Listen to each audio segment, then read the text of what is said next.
Hey, Edgar here, the host of Snug Wrestling. Are you tired of your flimsy sunglasses that look just like everyone else's? Well, check out our friends from Aquila. These are handcrafted, limited run frames made in Los Angeles using recycled materials and built to last and look clean. They got UV protection, blue light options, and even prescription lenses. Plus, Aquila gives back 1% of every sale that goes to environmental causes. And because you listen to Snug Wrestling, you get 10% off with code SNUG at checkout. Just head to aquila.la and upgrade your eyewear responsibly. That's aquila.la, A-K-I-L-A.la.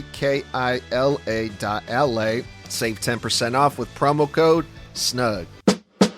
Hey, this is your Olympic hero, Kurt Angle, and you're listening to Snug Wrestling. Oh, it's true. It's damn true. Welcome to another episode of the Snug Wrestling Podcast. This is the Monday Night Raw review for March 16th, 2026. And tonight they were live from San Antonio, Texas. But before we get into this show, we had a lot of stuff to cover tonight. We're going to go ahead and say hello to the entire panel, the Snug Crew. So you have me, your lead analyst and host of the Monday Night Raw review, Mr. Blood. You then have the founder, the creator, the leader of Snug Wrestling, Edgar. You have Tommy and Toxic, our play-by-play and secondary and third dairy, whatever, that's not a word, people, analysts who are going to give us their thoughts on the show tonight. But of course, before we continue, go ahead, guys. Let's tell the people how we're doing this week. Let's spread the positivity of this week and your overall thoughts on the show. Just your general consensus. Good, bad, indifferent. How do you guys feel? You know, I'm doing okay. No, not really good or bad. It's just been shit. But for a Texas crowd and for being a Texan myself, the crowd sounded like really kind of, I wouldn't say dead, but they sounded like blah to me.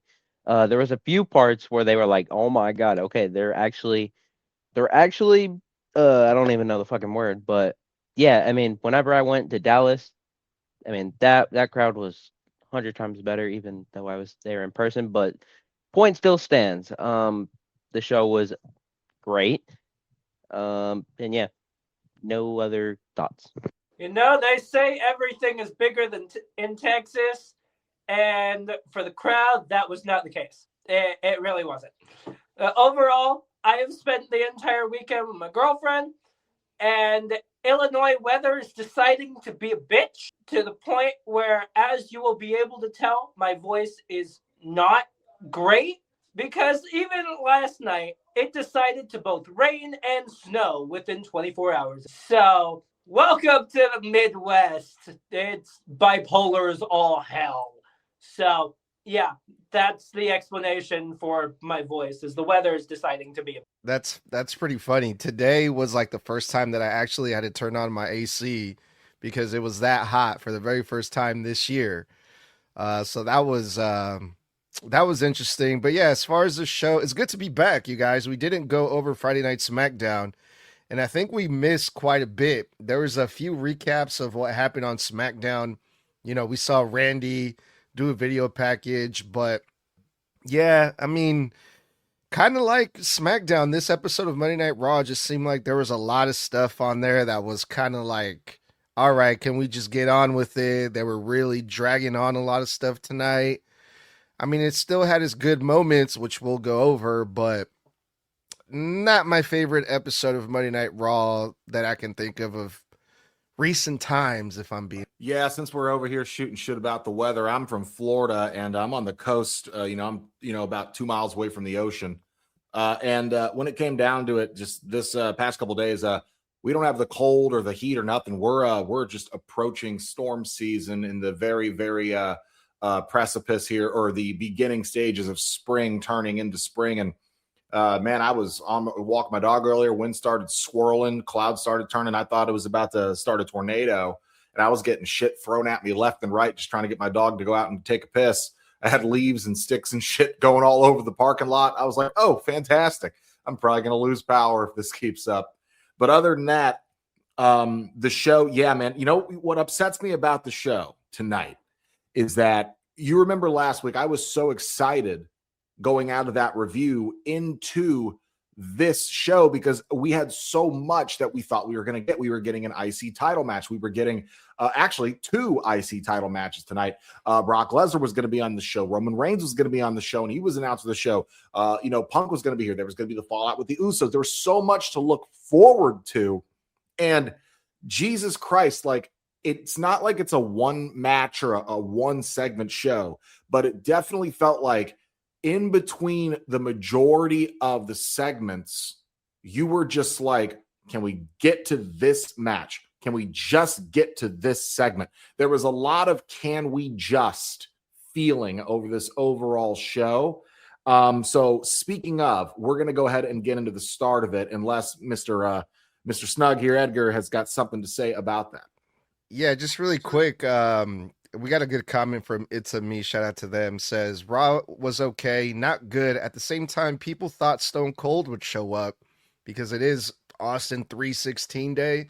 There were some rumors that the WWE was trying to get Austin for this episode of Raw, but didn't happen. Obviously, that's funny too because it's like a declared holiday or whatever now in like Texas. But the thing is, Austin doesn't live in Texas anymore. He moved out of Texas several years ago. So he lived like, I think in Arizona, no? Yeah, like Arizona or somewhere now. So, yeah. I mean, unless you give me a whole ass bag, I don't know if I feel like flying back there. Y'all can just celebrate without me.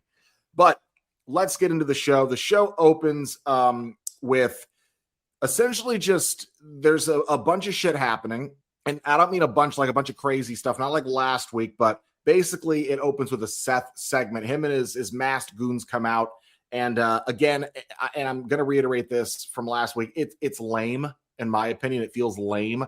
A bunch of guys pretending to be Seth when we know none of them are Seth, and then here's Seth. But he gets straight to it, rips the mask off. He says he created the vision. He brought it into this world. It's his job to destroy it. And he says, what he did to Heyman was an example. And basically, all of this rides on Heyman's betrayal. He says he doesn't care if you're on the shelf like Bronson or Braun Breaker, or if you are peon sycophant roadies like Logan Paul and Austin Theory. If you're next to Paul Heyman, you are basically marked for death. This brings out Paul Heyman in what I thought was the best part of this entire segment. Paul Heyman just putting on one hell of a fucking performance, right? Disheveled, red-eyed, 5 o'clock shot, like beard overgrown, not tightened up with his suit. That prim, proper Paul Heyman we know. This was like, dude, the Oscars were last night, and Paul Heyman in here in contention for an Emmy, in my opinion. He was great.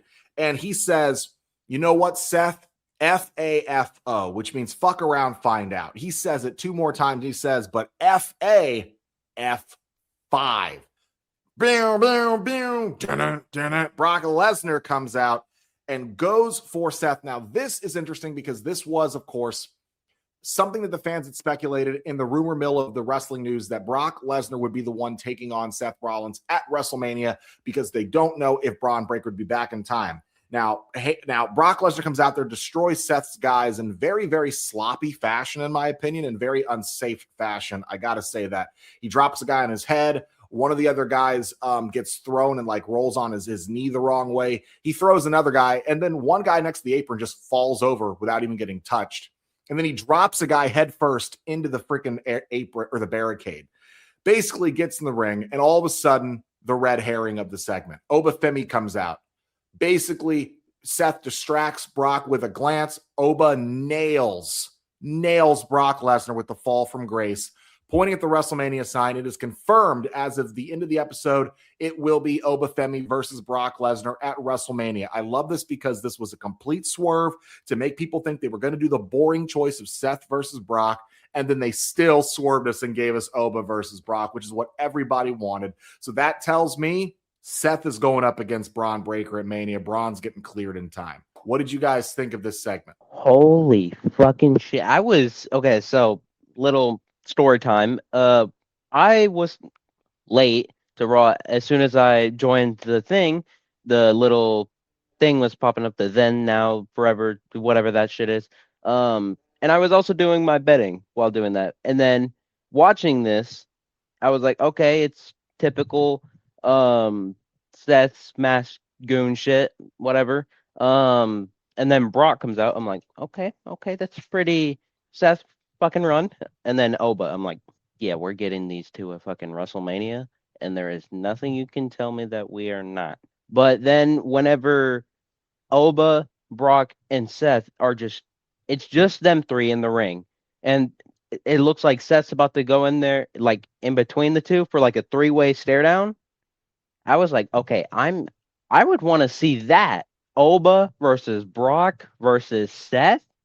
I'd want to see that, but it's clear if Braun Breaker gets back in time that we will most likely see that. So I'm just hoping one of the two injured Vision members get back so we can get one of them versus Seth at Mania. But I am so happy that we are getting Oba versus Brock because I mean that is going to be such an amazing match. Even if you don't know if like this is one of the matches that you could introduce someone that isn't a wrestling fan, you can introduce them to wrestling with this match. That's what I feel like, unless the match is shit, which I don't feel like it's going to be that way. So I'm happy we're getting this match at Mania.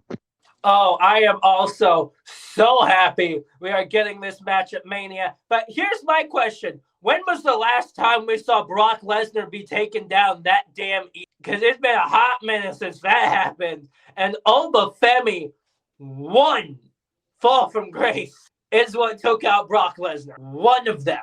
So I am so happy that we are getting this match. When it comes to good old Seth Rollins, he did his whole Seth Rollins thing.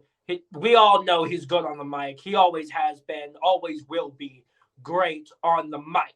But Oba Femi stole this segment for me because holy shit, we are finally getting the match that has already started at the Rumble with that fate. So I cannot wait for Mania. The question is, will it be night 1 or will it be night 2?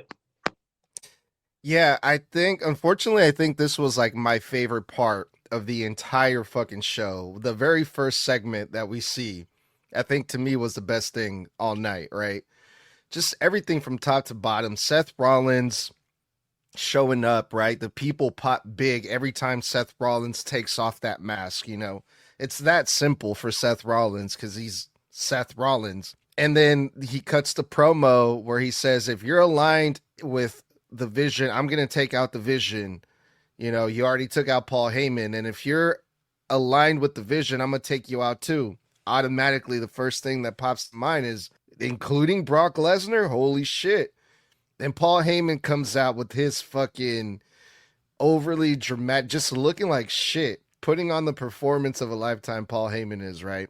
And he brings out Brock Lesnar. Now we have Seth and Brock face to face, but remember, Seth Rollins isn't medically cleared, so it's like, holy shit, how is Seth Rollins gonna get away from this one?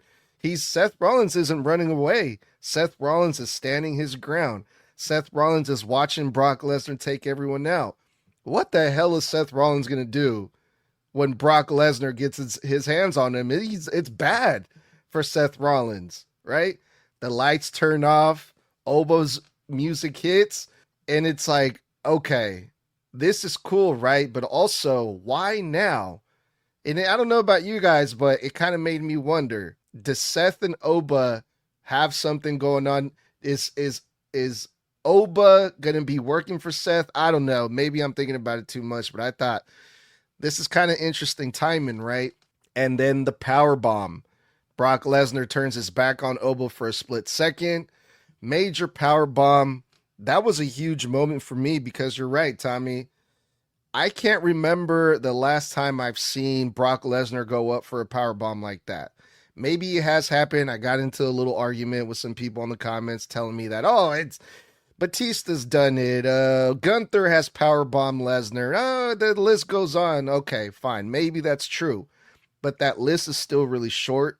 Oba Femi is one of those people that can say, I powerbombed Brock Lesnar, which is rare. And what a great fucking moment. Great opening segment. Yeah, before we move on, the one thing I want to highlight about this segment, The fear on Brock Lesnar, the fear. That's what I wanted to highlight. When Oba's music played and the camera went to Brock looked genuinely concerned for his own well-being. When Oba stood in the ring and looked him in his face, Brock looked intimidated. When Oba got him and hit him with the fall from grace and stood over him with his foot on Brock's chest, basically saying, hey, I just conquered you. And Brock rolls out of the ring and looks back up into the ring at Oba. He looked genuinely fucking concerned. I want to give props to Brock, which I don't like doing because I can't stand the fucker. And I don't just mean in character. I can't stand the man as a human being. I got to give it to him for selling that much for Oba, because I genuinely think when we get to Mania, he's going to make Oba Femi look like an even bigger star than Oba already feels like. But that was our opener. Let's move on. So we move on to El Grande Americano versus the original El Grande Americano. Now, this match I thought was one of those types of matches that this felt like a can we get this fucking feud over with already match is how I started to feel about this. I started feeling this way like 2 weeks ago. They had a decent back and forth. The crowd did not give a shit about this for the entire first 70% of this match. They barely gave it any heat, barely gave it any reaction. They slowly start creeping into it the longer they realize, oh, they're actually having a competitive back and forth. Then they started giving it some love. Now, we get through a lot of interference spots, a lot of overcoming for the original El Grande Americano. Bravo, while the ref is distracted, slips the metal plate into El Grande Americano Kaiser's mask. So when the original Chad goes up for a diving headbutt, when he jumps down and dives, he knocks himself out. And basically, El Grande Americano Kaiser gets the win off of some bullshit, which then you realize the audience immediately died the moment that it ended, kind of abruptly, in my opinion. And if I'm going to be honest, the reason I think that this finish is stupid is because, hey, I might be diving into the plate, but the plate is under your mask and directly on your head. You're going to feel the same amount of impact that I'm going to feel. So why aren't you knocked out too, is what I thought. Because yes, I'm jumping into it, but it's crammed into your mask. The moment I hit you, I am burying that shit in your forehead. So why aren't you unconscious? I thought it was a decent match that ramped up, could have gone a little longer, in my opinion, to really win the crowd over more. But I thought this finish was stupid to me. Logically, it didn't make sense. I know I got to suspend my disbelief. Otherwise, bitches are going to cry in the comments. But at the end of the day, I'm ready to see this end their next encounter completely. I'm ready for it to be over. What did you guys think? Yeah, I didn't give two fucks for this. I mean, I'm ready for this to be over, and I can see that being at Mania, mask for mask. But yeah, I'm just ready to see this shit over with. At this point, end the damn feud. I don't care if it's on main roster. I don't care if it's on AAA. Just unmask one of them already. We already know who both of them are. So I hated this match. I really did. Just because of how dumb it was. So at this point, end the feud and unmask one of them already. The match was good. These two, they're two good workers, and they're wrestling, kind of like some lucha style, some technical stuff going on there. The match itself was good. I do agree with Blood that the finish was a little janky to me, but I have my own reasons for not liking the finish. It's just a dangerous, unnecessary spot. I mean, maybe it doesn't make sense, but my thing was like, well, he just put the metal plate on his head. So in order for this finish to work, Chad Gable's going to have to jump off the top rope and headbutt Kaiser head first in order to sell this finish, which, first of all, that's stupid dangerous. Everything that we know now about concussions, and Chris Benoit doing all those fucking moves all those years, that flying headbutt, it's already scary as it is. And then you're going to set it up to where you have to land on the guy's head in order to hit that metal plate, quote unquote. Or get as close as you possibly can for the camera and risk getting too close for the sell. And it didn't even work. They didn't even make contact, which, okay, I'm glad they didn't make contact. But 100%. now it's like, well it just looked like shit at that point. So it's just like, why even do that? Like if even if hard cam picked it up, you could drive a truck in between that gap. Even though camera B picked it up, like if the cameraman outside the ring on announcer's table side was able to get it, then I think it works for the people at home, because there's blocking where it's forced perspective, right? But for the audience that's sitting on the freaking opposite side of the ring, opposite of hard cam, looking into hard cam, they can see the gap because they're literally watching Chad dive from we're reversed, but they're watching him dive from the freaking the freaking goddamn top turnbuckle over here, and then Kaiser's here. They're seeing him come and stop right here because they're looking straight on it. So it only cheeses for the people at home. And a diving headbutt, typically, to do it safely, you're supposed to dive into the top of the shoulder. That's where you make contact, right here. So it looks snug. But this just didn't work for me. It didn't work for me. I'm not saying they need to just move on. I'm saying they need to wrap it up. Yeah.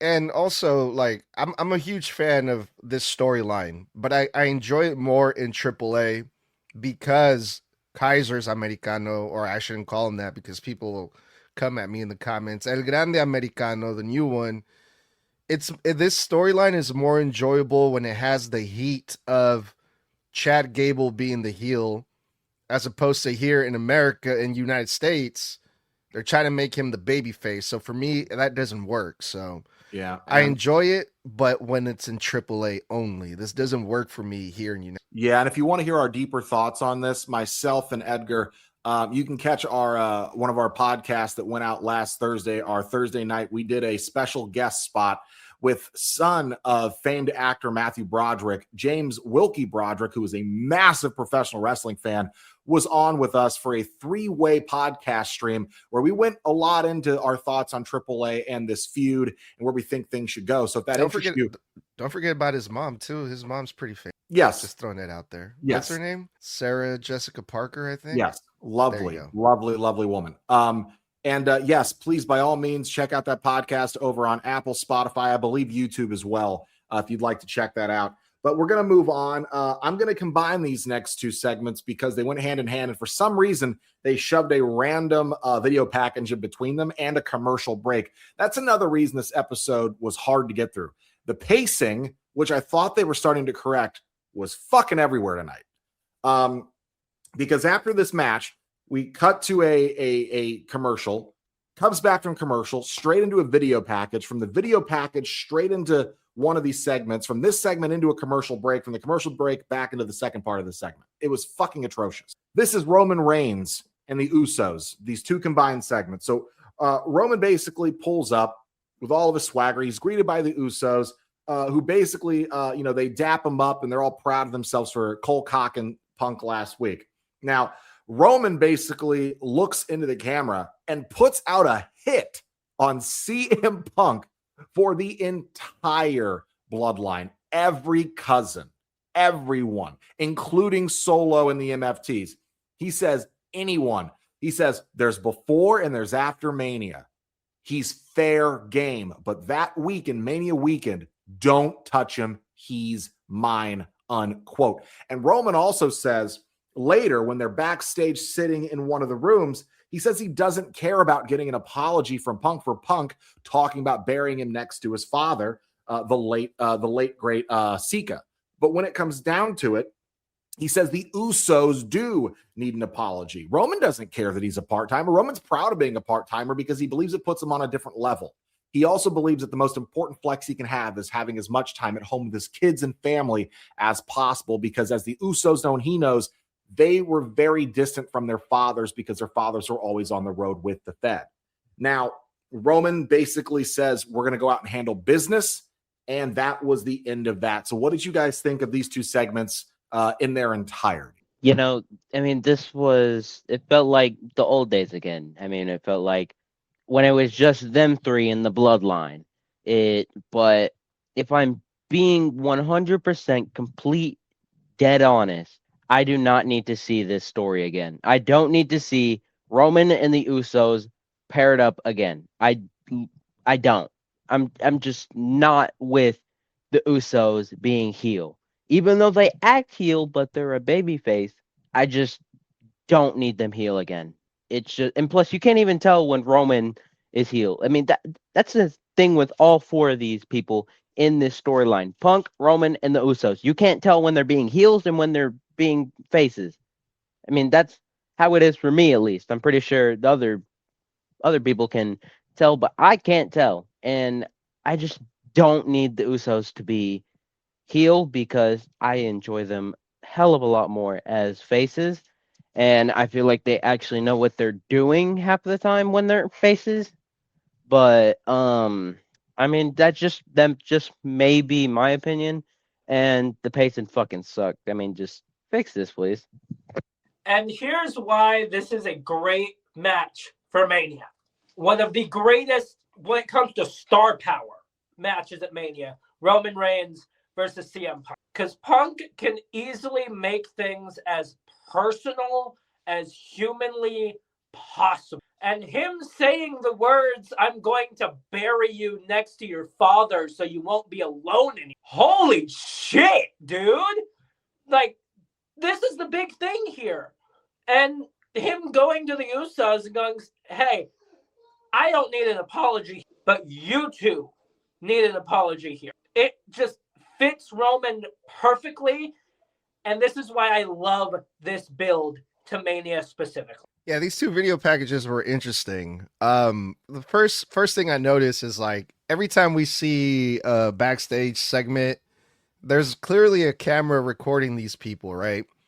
But no one ever looks at the camera except Roman did this time. First, he was doing the regular backstage segment, talking straight to the Usos. And then he turns to the camera and is just like, well, it's just weird because at least like in the Vince McMahon days, you're not supposed to look at the camera. They never look at the camera, even though there's someone with the camera there. But Roman Reigns does it. And it's just like, well, what about all the other times, you know, that no one ever looks into it, but Roman did it. I thought that was kind of odd. I'm glad he did it because at least he's not ignoring the fact that this is a conversation that's being recorded, right? So I got that feeling.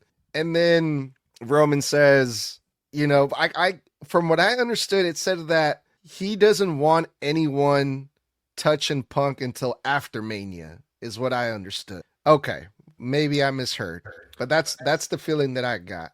Okay, they end that segment with that Roman Reigns talking to the camera. The Usos said goodbye. They leave. Roman finishes this backstage segment, and then we go back, and the Usos and Roman are back in another backstage segment together. When it was like, didn't they just say goodbye? Didn't they just say, all right, you go that way, and I'm gonna go that way?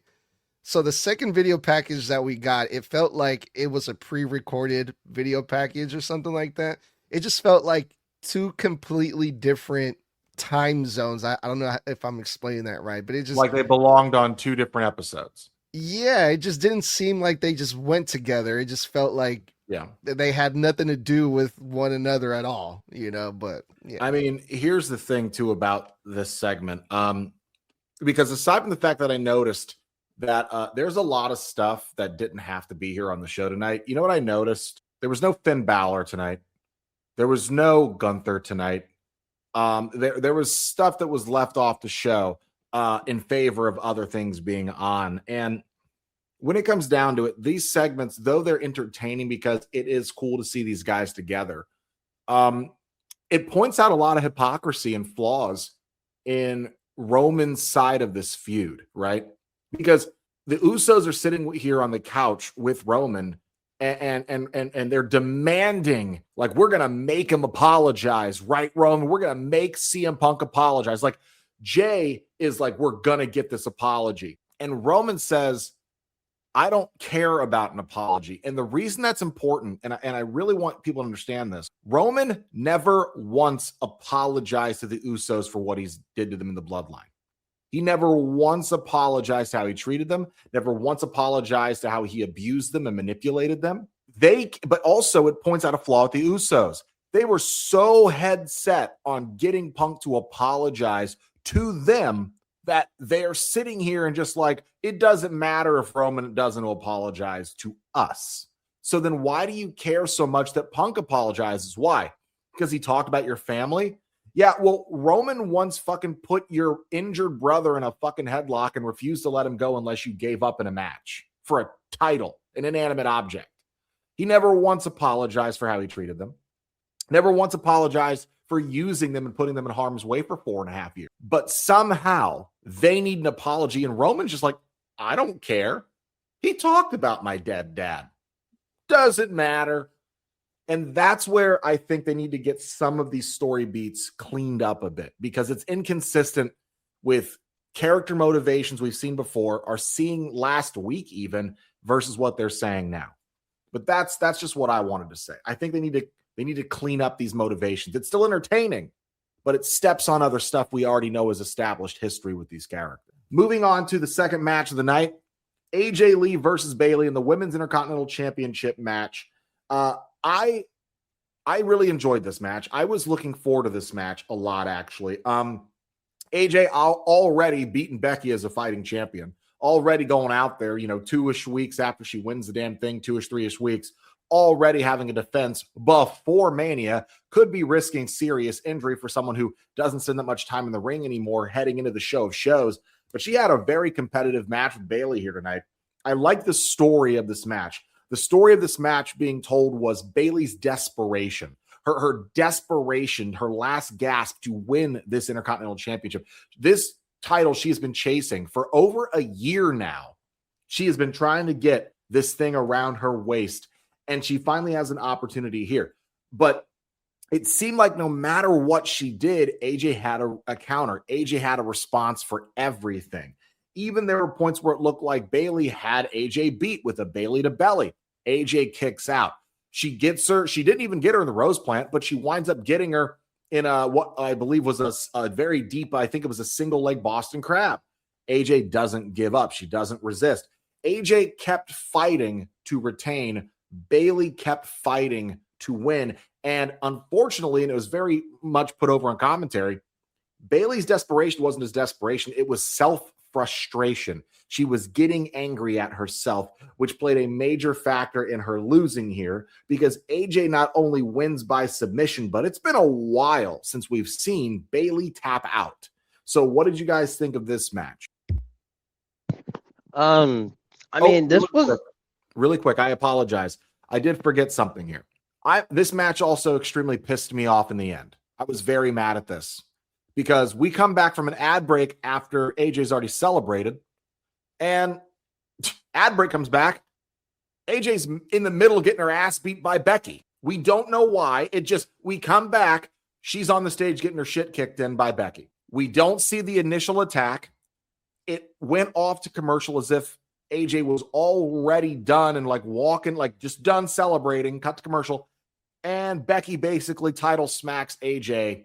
This is another thing, this pacing, because this is the first time of the night we come back from commercial and we're in the middle of missing part of an important angle.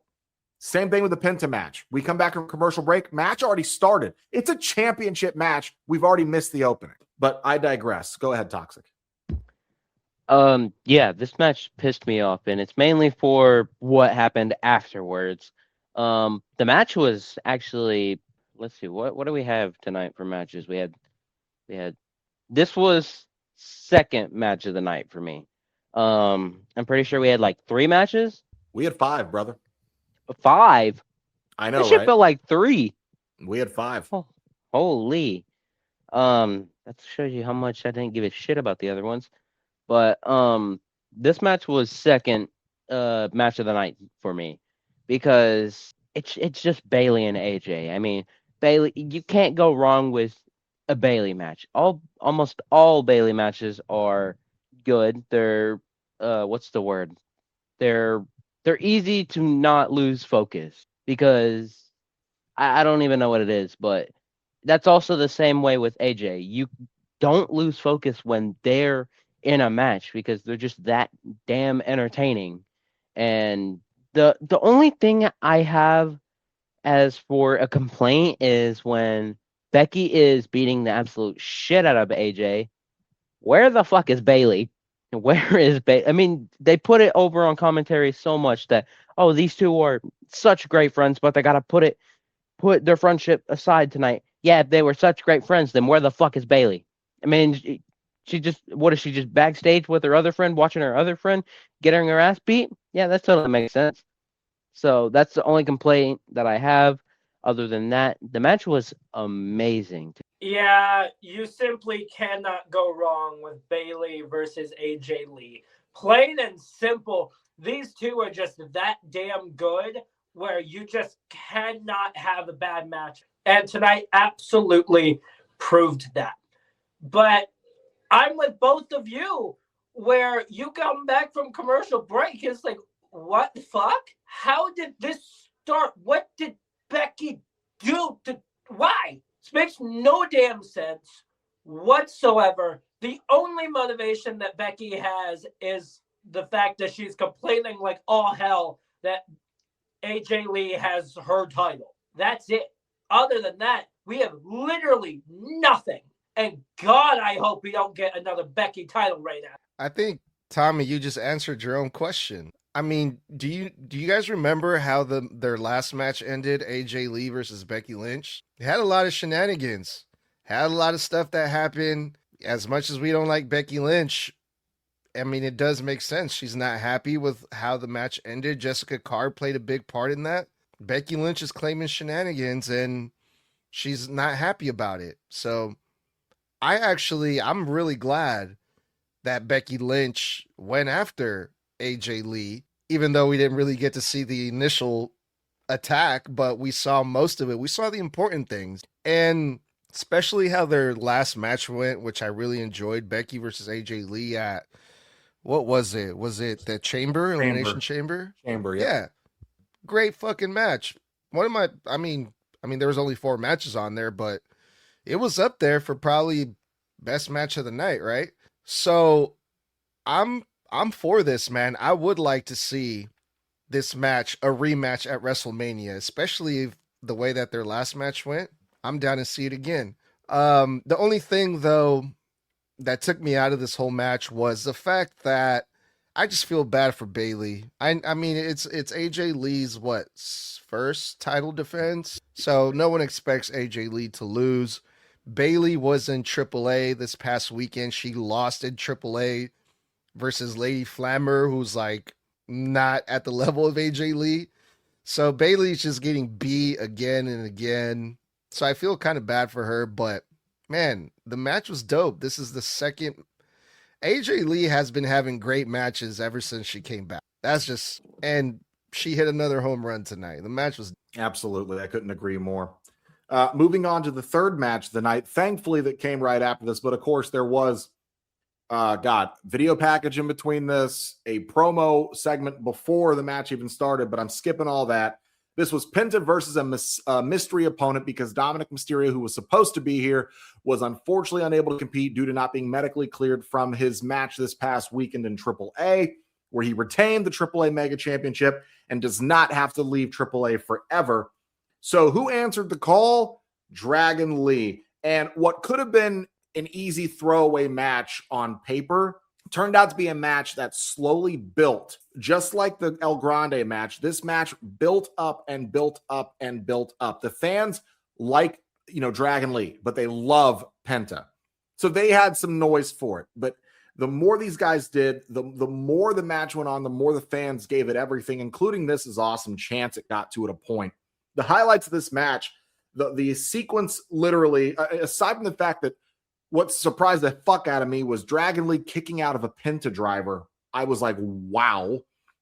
And then we had the highlight of Penta getting thrown out of the ring.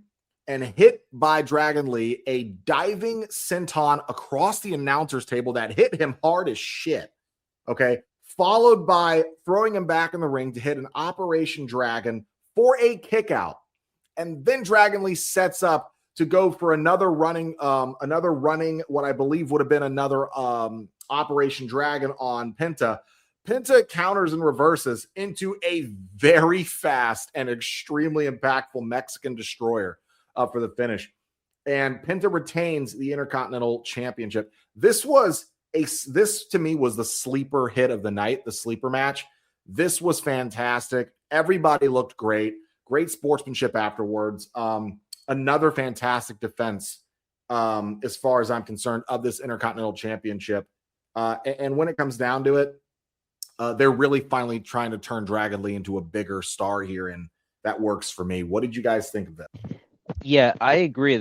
I see them trying to make Dragon Lee into a bigger and better name, and I feel like that pairing him with AJ Styles, even though it was for a short amount of time, that's what that did for AJ, and I'm glad that that's the direction that they went.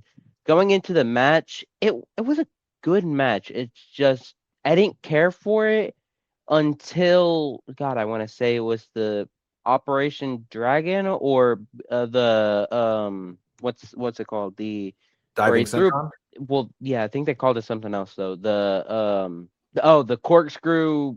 I think they called it the corkscrew suicide dive. That's what it was. I think that's what they called it. But anyways, same thing probably. But I just didn't care for anything before that point. The match was good, but only until that point. It felt like super spot loaded at the end because that's the ending of a match. Of course, it's gonna feel like that. But I don't know how to exactly describe it, but you probably get how I feel. Dude, I love this match. I really do.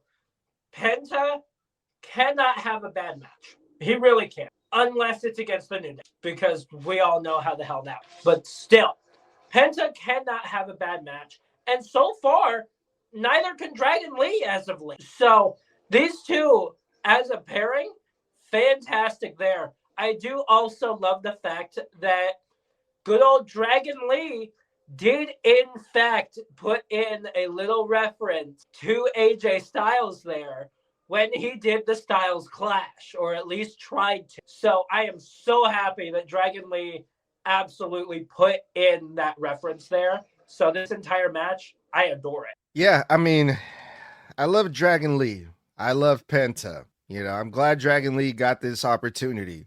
Amazing. Penta said that he's going to be a fighting champion in AAA, and he wants to defend the title versus anyone, including people from AAA.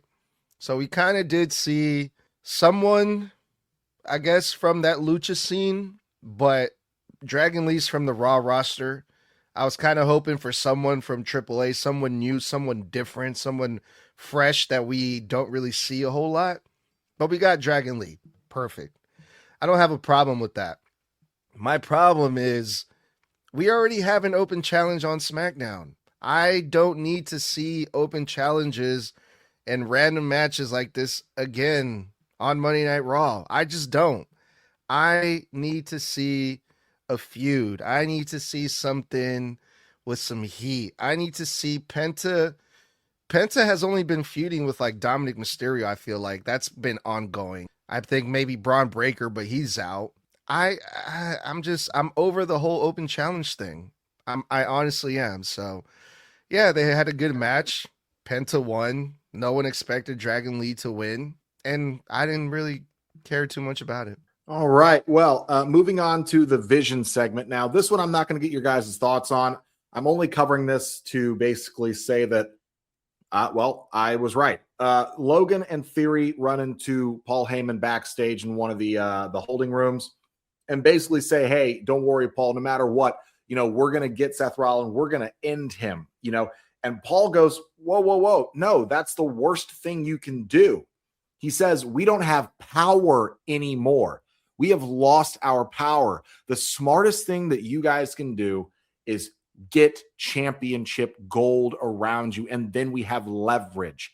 I will handle what's going on with Seth. We will figure this out. But the smartest thing to do to get our places back, you two need to go after the Usos for the tag team championships. And Logan Paul says, after Theory walks off to go talk to Adam Pearce, that we're going to handle the Usos, but we are also going to take care of LA Knight. So we officially know that it's most likely going to be the Usos versus the Vision, or at least Theory and Logan's version of the Vision at WrestleMania, which is what we thought we were going to get. And because those two are going after the Usos, that leads me to believe that with Brock being occupied with Oba, like I said in the opener, Seth Rollins is absolutely taking on Braun Breaker at WrestleMania, because everybody else now has a match except for Seth. Got to give a couple quick shout outs to Rosebud 2025 says hello. Thank you for the follow.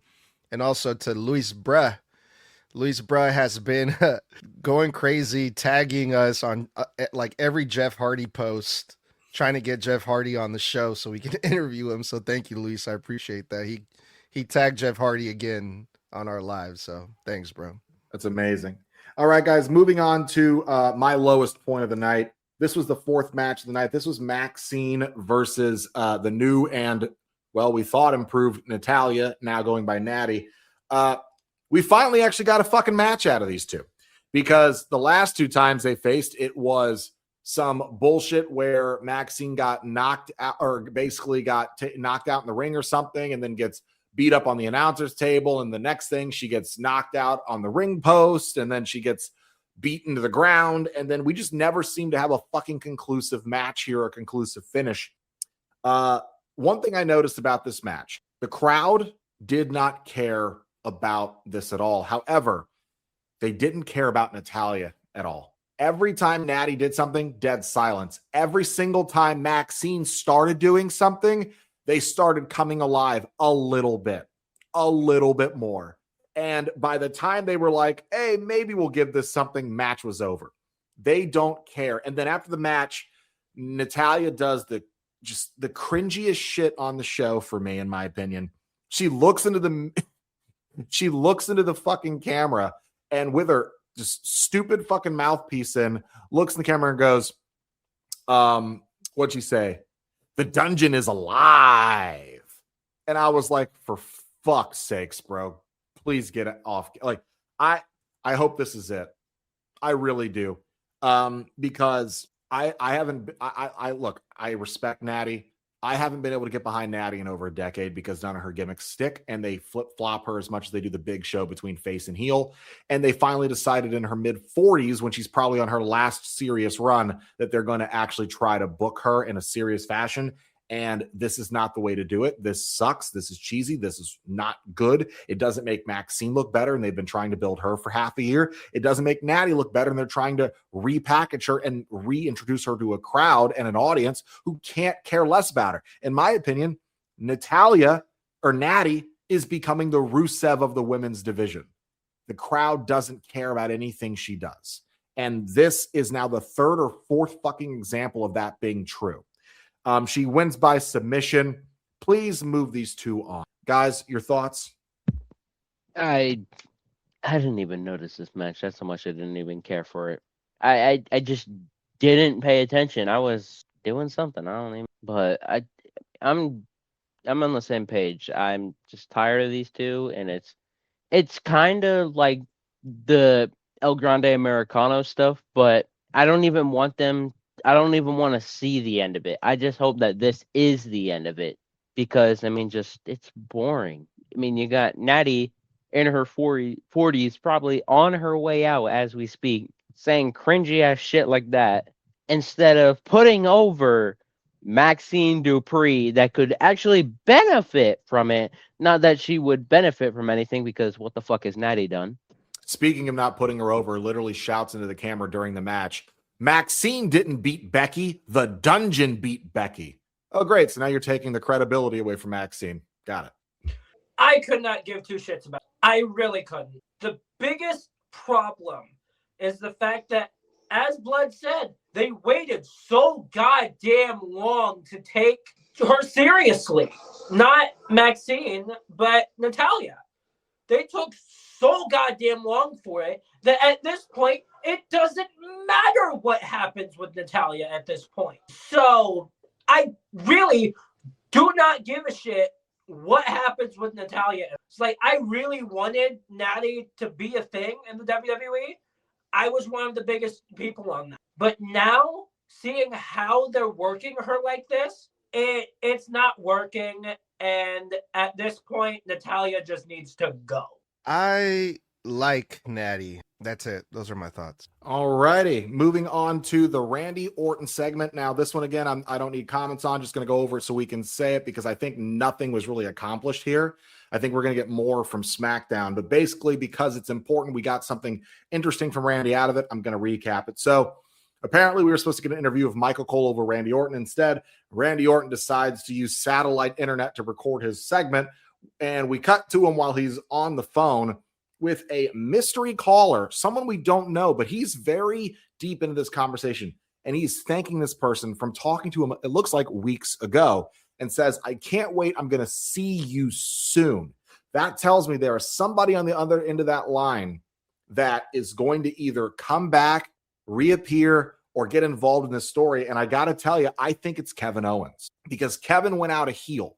And Randy is on the phone talking to someone who gave him advice, told him that he should turn on Cody, that he was right about what he did to Cody on Friday. I think this is Kevin Owens he's on the phone with.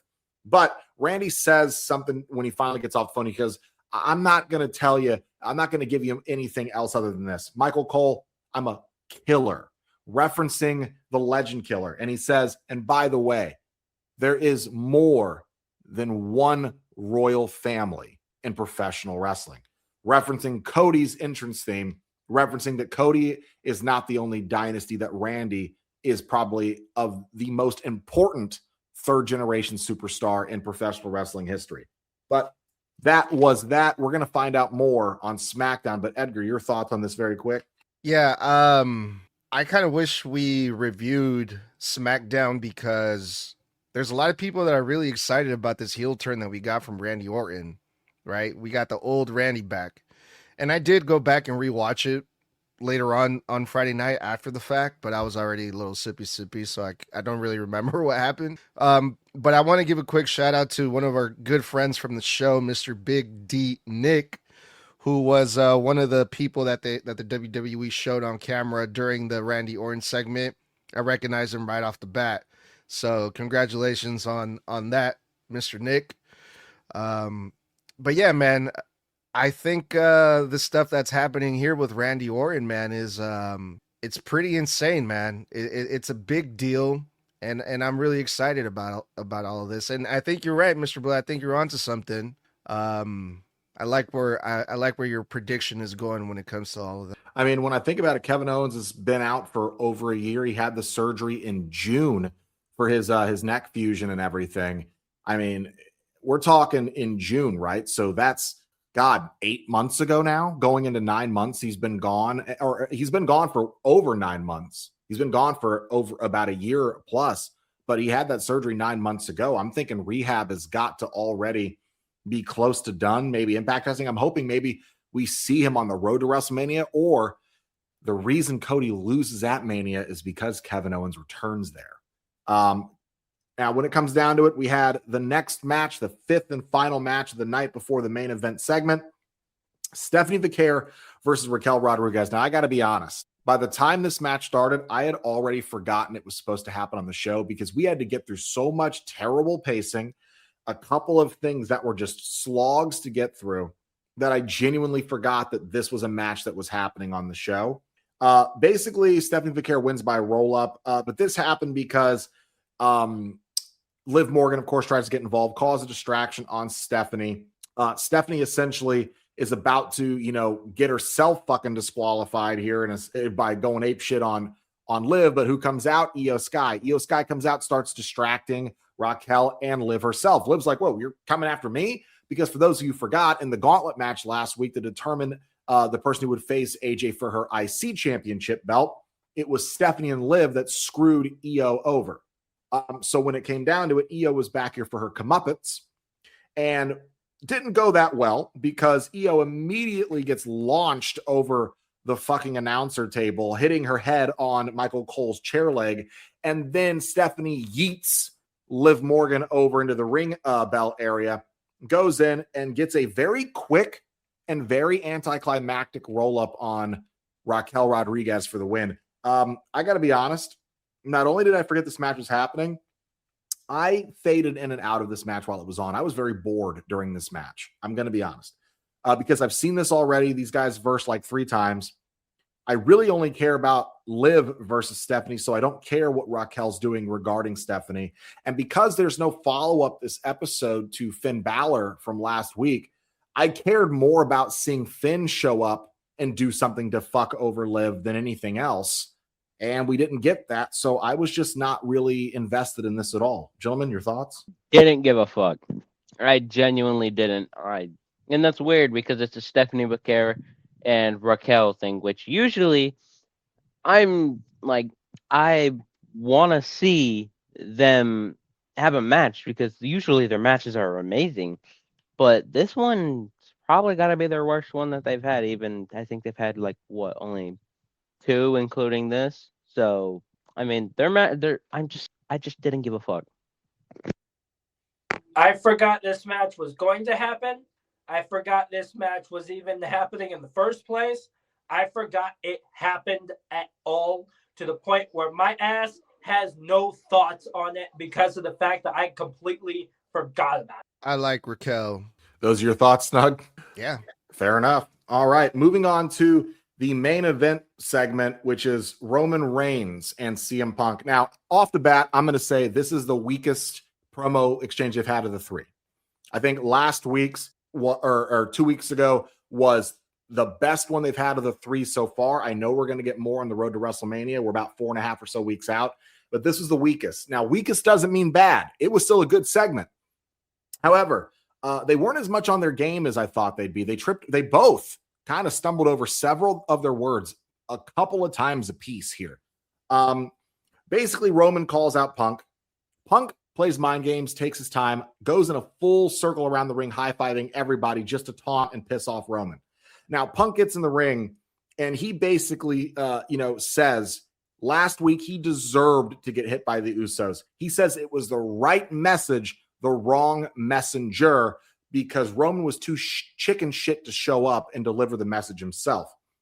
Now, Roman tries to basically dog Punk like always. This is my show. You're Phil. I am the main event.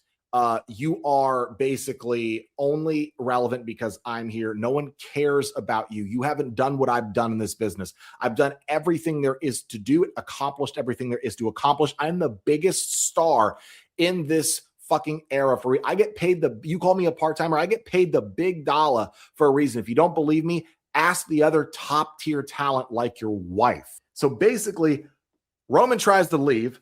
Punk not only blocks him once, twice, gets out of the ring and stops Punk, and then stops Roman, and Punk tells Roman, this is my show. This is my championship. That's my ring. You will leave and come and go when I freaking tell you to.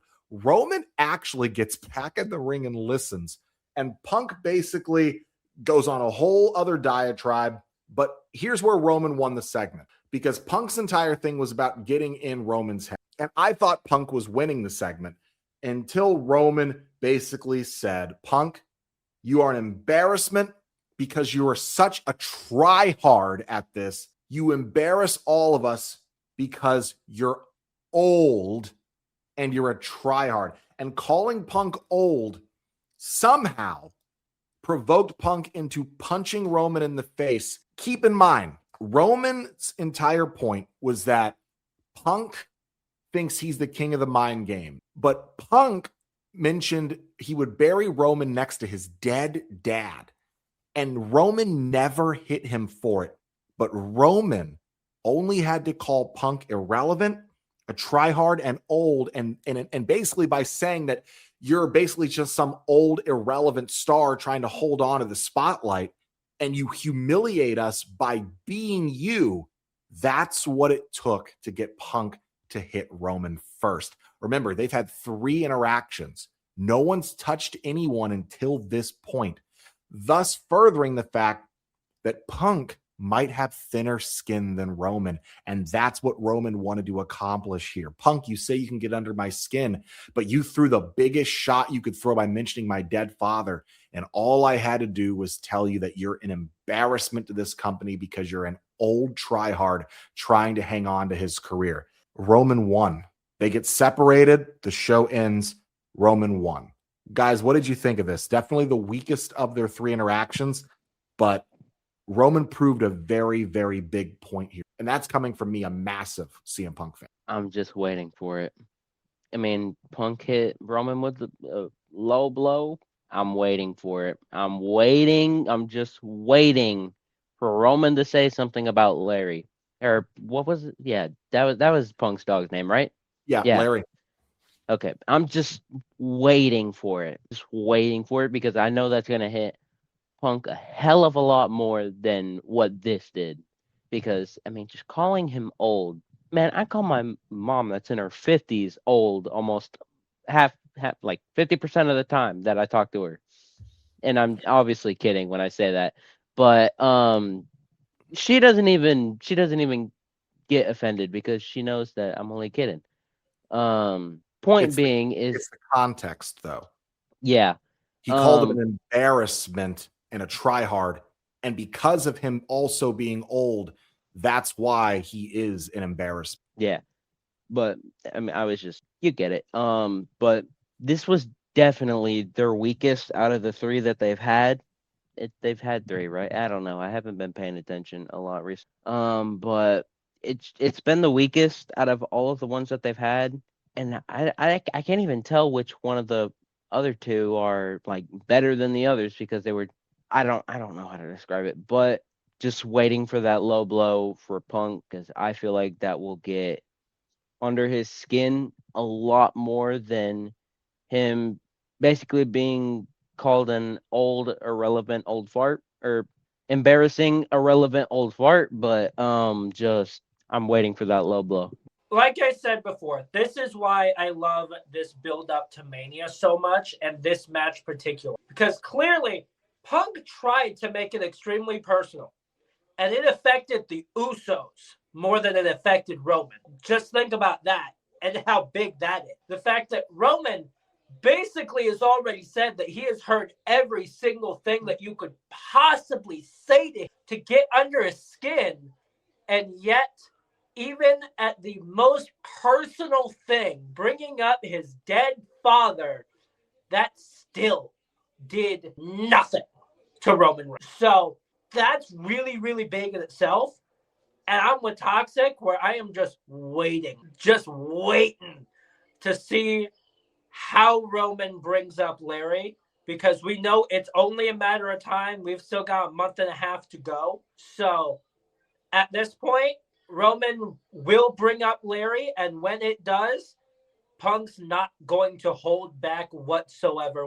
Yeah, man, I was really looking forward to this segment, CM Punk and Roman, right? Especially after the last encounter that they had, how it all went down. But it just took forever to get to the point. And I understand what they were trying to do. You know, CM Punk is trying to prove a point. CM Punk is like, I'm going to make you wait.